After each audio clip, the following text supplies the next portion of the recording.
Well, good afternoon, children. It's time for chapter 5. We shall be reading chapter 5 of the book Brave. We followed the wisps through a thick mist and to a decaying gate. A pair of crossed axes was carved in stone at the entrance. I had seen that symbol before, but I couldn't remember where. Mum and I made our way toward the ruin beyond the gate.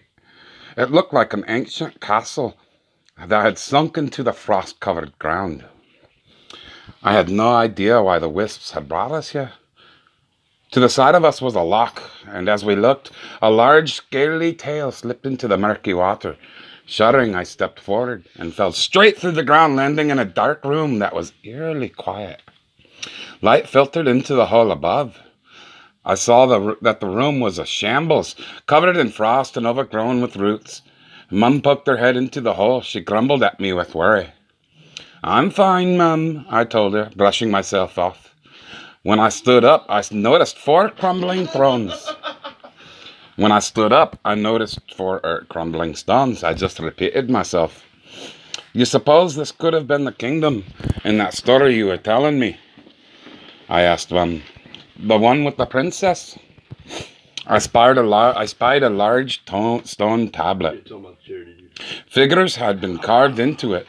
They looked like princes. Remembering Mum's tale, yeah, I know about the chair. I counted them.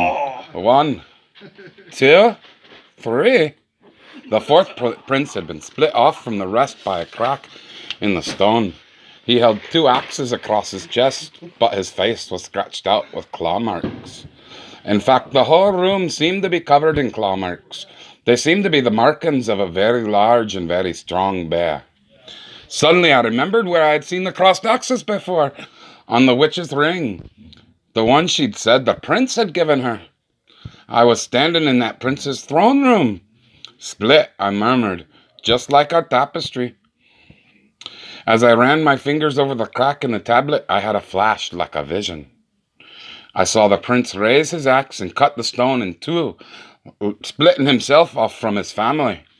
A chill that ran down my spine as I recalled the witch's story about the prince who had visited her and was changed forever. The spell, it had happened before. I'd wanted to spell like the one the witch had given the prince. And here is a picture.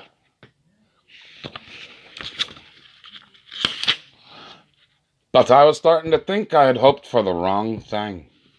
The prince had wanted the strength of 10 men, and he'd gotten it. He'd become a bear forever. Unless I could break the spell, the same thing would happen to Mum. I looked around the dank room. That was when I noticed that even the stone columns were covered in claw marks. Bones littered the floor. I knew of only one monster big enough to cause such destruction. It was Mor'du. I'd stumbled right into his lair. At that moment, I heard raspy breathing behind me. When I turned, I saw 2 eyes gleaming in the darkness. It was Mor'du. Mum roared as I shot an arrow at him. The arrow hit his shoulder, but Mor'du barely seemed to notice. I shot again, but it was no use. I jumped away, scrambling over a pile of bones. Mor'du leaped out of the darkness, swiping at me with his terrible claws.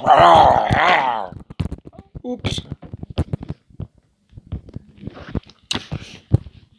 I dropped the phone. Where was I at? Mum roared as I shot an arrow with him. The arrow hit the shoulder. I was way past that. Mum spied a crumbling stone wall. She tipped it over, collapsing it over the hole. It would only trap him for a moment, but that was long enough. I jumped onto Mum's back and she tore full speed through the fog. I watched over my shoulder as the ruin faded into the distance behind us. I'd just met the bear that had taken my father's leg, and now I knew what my mother's fate would be if I didn't set things right. The ring of stones suddenly rose out of the mist in front of us. Mum scrambled to a stop just before we crashed into one of those stones. "Mum, we'd have to get back to the castle," I told her. "I won't let our story end like Mor'du's. I know what to do. It's the tapestry." I had to repair it quickly. If I had understood the witch's riddle at all, then I had to mend the bond torn by pride, and I had to do it before sunrise. Chapter 6. We'll get that on the next video.